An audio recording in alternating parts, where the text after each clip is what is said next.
ఆర్మూర్లో అంధకారంలో నివసిస్తున్న సుందరయ్య కాలనీ వాసులు ఆర్మూర్ పట్టణంలోని సుందరయ్య కాలనీలో దాదాపుగా 360 కుటుంబాలు నివసిస్తున్నాయి. సుందరయ్య కాలనీ ఏర్పడి ఇప్పటికే 10 సంవత్సరాలు కావస్తుంది. ఇక్కడ దాదాపు 1200 మంది వరకు జనాభా ఉంటుంది. కానీ సుందరయ్య కాలనీకి మాత్రం కరెంటు ఉండదు. రాత్రైతే కాలనీ మొత్తం చీకటితో నిండిపోయి ఉంటుంది.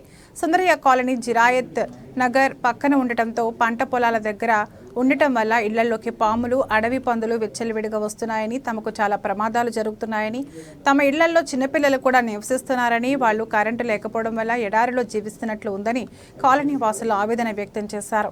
సబ్స్టేషన్ 2 కిలోమీటర్ల దూరంలో ఉన్న సుందరయ్య కాలనీ ఏర్పడి 8 సంవత్సరాలు అవుతున్నా కాలనీకి ట్రాన్స్ఫార్మర్ లేకపోవడం తమకు చాలా ఇబ్బందిగా ఉందని వాపోయారు.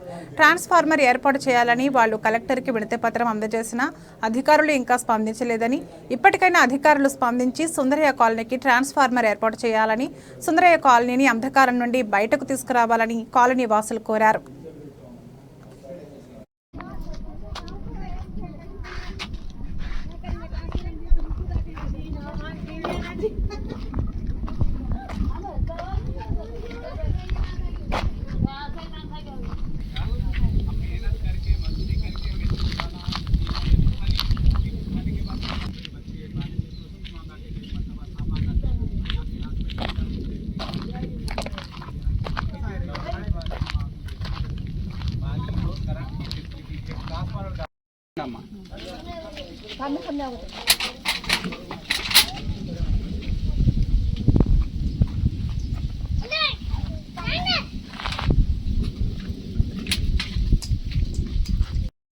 ఆర్మూర్ జిరాయత్ నగర్ మిలన్ ఫంక్షన్ హాల్కి కొంచెం దూరంలో ఉంటాం సార్. ఇక్కడ బీదవాళ్ళం.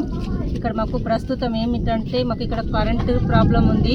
మాకు ఖచ్చితంగా ఎలాగైనా మీరు ట్రాన్స్ఫర్ ఇక్కడ ఏర్పాటు చేయాలి సార్. చిన్న చిన్న పిల్లలను పట్టుకొని ఇక్కడ ఎడారిలో ఉంటున్నాం సార్. చిన్న పిల్లలకు పాములు కానీ తేళ్ళు కానీ అనుకోకుండా వాళ్ళకు కుడుతున్నాయి సార్. అది తీసుకొని మేము ఊర్లోకి వెళ్ళాలంటే ఎంతో ప్రాబ్లమ్స్ అవుతుంది సార్. సార్ మా పిల్లలు చదువుకొని ఏదో ఫ్యూచర్ వాళ్ళ ప్రాబ్లమ్స్ కాకుండా ఉండాలంటే మీరు ఇక్కడ ఖచ్చితంగా మాకు ట్రాన్స్ఫర్ ఏర్పాటు చేయాలి సార్. కాలనీలో ఉంటాం. ఇక్కడ మెయిన్ ప్రాబ్లం ఏంటంటే మాకు కరెంట్ లేదు. 400 మంది ఇక్కడ ఉంటున్నాం. అంటే ఇండ్లు ఉన్నాయి, సగం మంది కట్టుకొని చిన్న చిన్న పిల్లలు ఉన్నారు కాబట్టి వాళ్ళు ఉండలేరు. పెద్ద మనుషులు అయితే ఉంటున్నారు. అవన్నీ వాళ్ళకు కూడా సవలతి లేదు. ఏంటంటే నీళ్ళ ప్రాబ్లం ఒకటి, కరెంట్ మెయిన్ అయితే కరెంట్ కావాలి. ఎక్కడైనా సరే ఈ గుట్టల్లో మొత్తం పాములు ఏదో ఒకటి ఉన్నది. మా అమ్మ పాము కుట్టింది ఇంతకుముందు. పాము కుట్టినా కూడా ఇక్కడనే ఉంటున్నాం. ఎందుకంటే మాకు వేరే ఇక్కడ ఉండే పరిస్థితి లేదు. ఇక్కడనే ఉండాలని ఇక్కడనే ఉంటున్నాం మేము. ఎందుకంటే మా అమ్మకు పాము కుట్టినా కూడా మేము ఇక్కడనే ఎందుకుంటున్నాం అంటే మాకు వేరే ఫ్లాట్లు కొత్త ఇండ్లు ఏం లేదు. మాకు ఇప్పుడు మెయిన్ ఏం కావాలంటే కరెంటే కావాలి. ఇప్పుడు ఈ చిన్న పిల్లల్ని పట్టుకొని ఇక్కడ ఉండాలంటే మాకు కరెంట్ కావాలి సార్. అంతే, ఇంకేం లేదు. అది మీరు చేస్తే ఇంకా హోప్ వస్తుంది, మీరు ఏమన్నా చేస్తారండి. అది మాత్రం చేయకపోతే ఇంకేం లేదన్నట్టు గవర్నమెంట్ మా గురించి పట్టించుకుంటుంది. అది అంటే పట్టించుకుంటా లేదన్నట్టు మాకు నమ్మకం. ఒక కరెంట్ మాత్రం మాకు ఖచ్చితంగా కావాలి.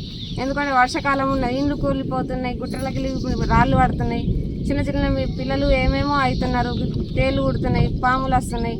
ఈ చీకట్లో ఎన్ని నెలలు ఎన్ని సంవత్సరాలు ఉంటాం. ఇప్పటికీ మస్తు సంవత్సరాలే మేము చూడబట్టి. ఇప్పటికైతే పెళ్ళై పిల్లలు కూడా అయిపోతున్నారు ఇక్కడ. మరి చూడాలి కదా సార్ గవర్నమెంట్లోకి వెళ్ళి. మీరు చూడకపోతే మరి ఎవరు చూసారు?